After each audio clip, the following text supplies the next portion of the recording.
जय भीम, जय भारत, जय संविधान, जय मंडल, जय जोहार।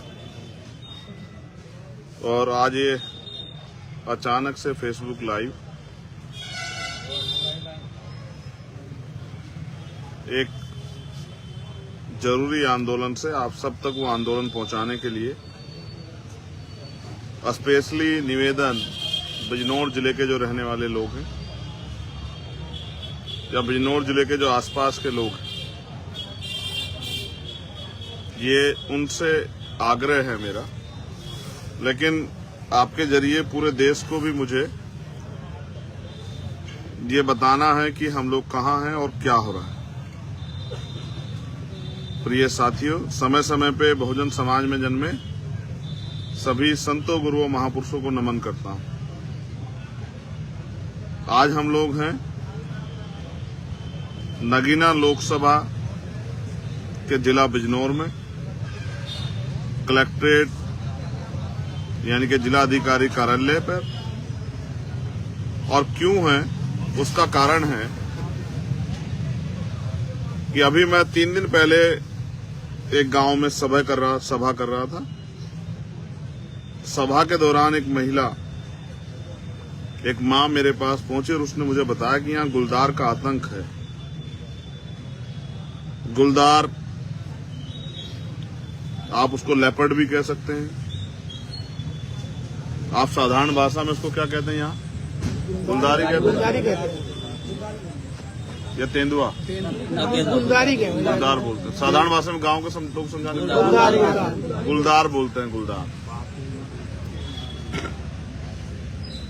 तो यहाँ पिछले कुछ समय में बिजनौर, अगर आप बिजनौर को ऐतिहासिक देखोगे तो बिजनौर उत्तराखंड यूपी बॉर्डर है। बिजनौर के बाद उत्तराखंड शुरू हो जाता है।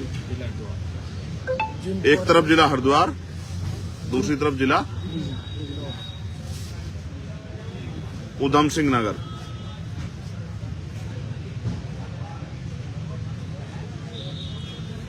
तो हमने 21 तारीख में जिला अधिकारी को ज्ञापन सौंपने के लिए कार्यकर्ताओं से एक आंदोलन करने के लिए कहा, क्योंकि इस गुलदार के हमले में अभी तक 25 से 26 लोगों की जान चली गई। और मेरे इस घोषणा के बाद एक 12-13 साल की बच्ची को परसों गुलदार ने निवाला बनाया। ये सारी जानें क्या तो किसान परिवारों की हैं, या मजदूर परिवारों की हैं, या गरीब जो लोग हैं, जो मेहनतकश लोग हैं, उनके परिवारों की।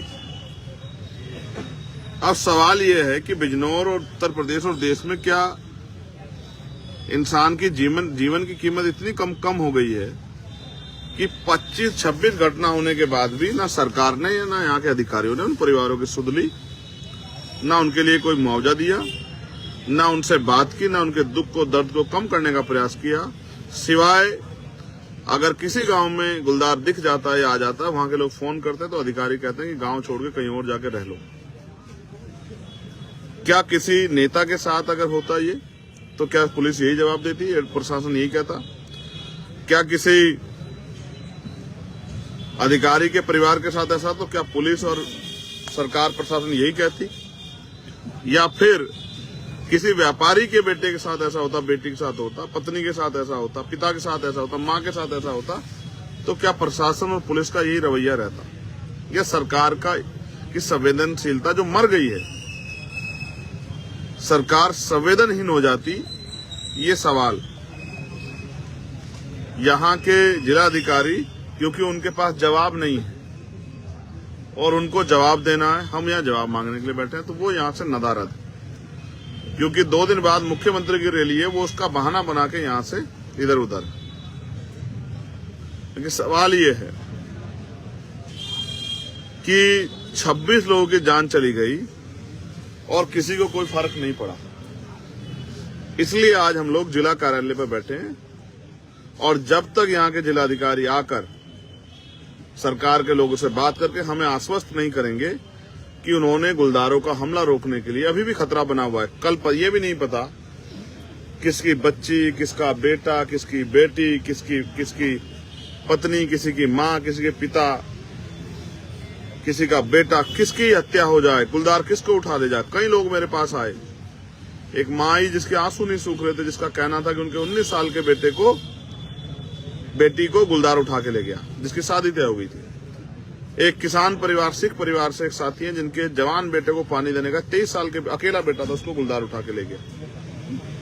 और ये हत्याएं भी ऐसी सामान्य हत्या नहीं, गुलदार जिस तरह से नोचता है इंसान को, आप उसका आइडिया भी नहीं लगा सकते। तो इसलिए मैं बिजनौर और बिजनौर के आसपास के साथियों से कहूंगा कि जो बहुत नजदीक हो वो अब आ जाए।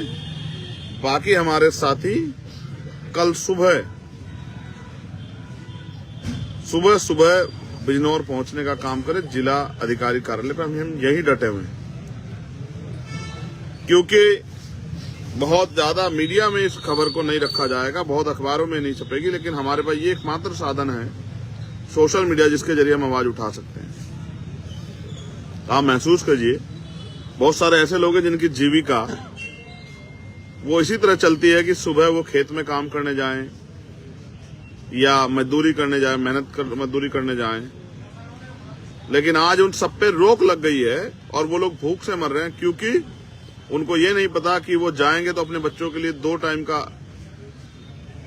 भोजन लेने के लिए, भोजन की व्यवस्था करने के लिए, और कहीं ऐसा ना हो किसी गुलदार का भोजन बन जाए।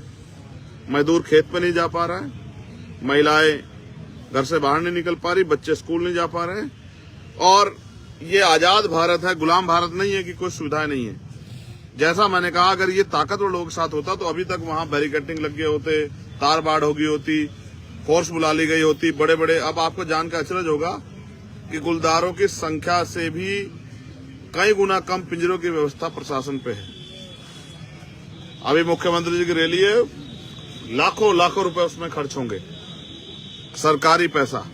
लेकिन गरीबों के लिए जो टैक्स देते हैं, गरीब जिनके टैक्स से सरकार चलती है, योजनाएं बनती है, उन गरीबों की सुध लेने के लिए सरकार के पास ना पैसा है ना समय।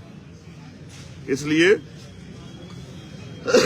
इस क्षेत्र का बेटा होने के साथ साथ, कमजोरों की आवाज होने के साथ साथ मेरी ये जिम्मेदारी बनती है कि इस अन्याय पे मैं अपने लोगों की आवाज बनकर उनको न्याय दिलाऊं।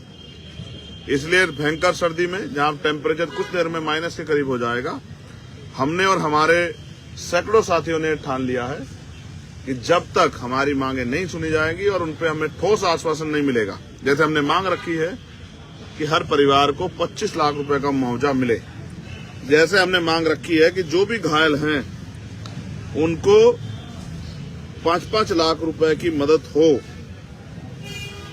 क्योंकि ये सामान्य घटना नहीं है, ये अपने आप से किसी की जान नहीं गई है, ये प्रशासन, सरकार, पुलिस की लापरवाही से ये घटनाएं हुई हैं।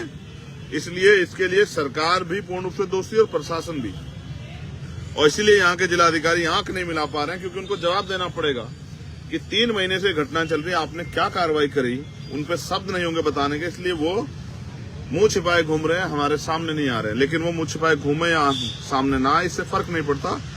जनता की आवाज हमें उठानी पड़ेगी। जब तक हम सदन में नहीं है तब तक सड़कों पर उठाएंगे, धूप, आंधी, सर्दी, बारिश का सामना करते उठाएंगे। और जब हम सदन में जाएंगे तो सदन के पटल पे इन बड़ी बड़ी समस्याओं को, जिनको समस्या नहीं माना गया, उठाने का काम करेंगे और जनता की आवाज बनकर उनके जिंदगी में परिवर्तन कराने का काम हम लोग करेंगे।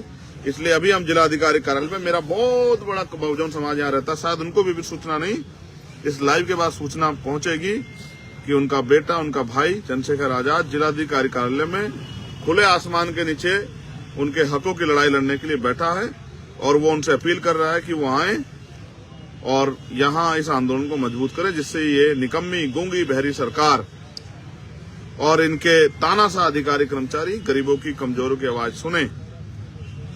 इसलिए मैं आपसे अपील करूंगा, बिजनौर आसपास जो नजदीक हों, बिजनौर शहर के लोग, आसपास के लोग, वो अभी आ जाएं, और जो दूर के लोग हों वो कल सुबह जो है जिला अधिकारी कार्यालय पर जरूर पहुंचे। मैं आपको यही मिलूंगा इस लड़ाई को, संघर्ष को आगे बढ़ाते, क्योंकि ये जनहित की लड़ाई है, जनता की लड़ाई है, गरीब, किसान, नौजवान, मजदूरों की लड़ाई है। और इस लड़ाई को लड़ना ही, उनको न्याय दिलाना ही, उनके अधिकार की रक्षा करना ही लोकतंत्र और संविधान की रक्षा करना ही हमारी जिम्मेदारी, इसलिए हम लोग यहाँ मैदान में डटे।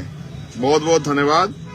जय भीम, जय भारत, जय मंडल, जय जोहार, जय संविधान, जय जवान, जय किसान। आप सभी के लिए मंगल कामनाएं। ये बात आपको इसलिए बतानी थी कि आज की सरकारों के लिए पूंजीपतियों की जिंदगी की वैल्यू है। कोई एक पैसे वाला व्यापारी पूंजीपति मरता है, कानून बदल जाते हैं, लेकिन 26 लोगों की जान जाने के बाद भी किसी को कोई फर्क नहीं पड़ा।